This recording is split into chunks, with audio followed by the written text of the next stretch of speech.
வரவேண்டும் பிள்ளை என்று காத்திருந்தாள்.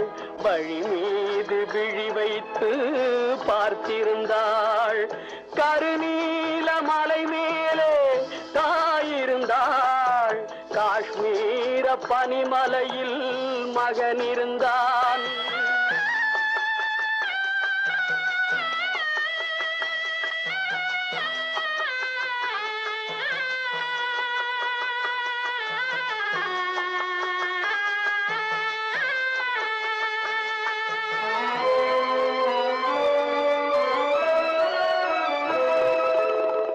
பாலூட்டும் போதில் அவள் நினைத்தாளா, பிள்ளை பாரதம் காக்கும் என்று வளர்த்தாளா?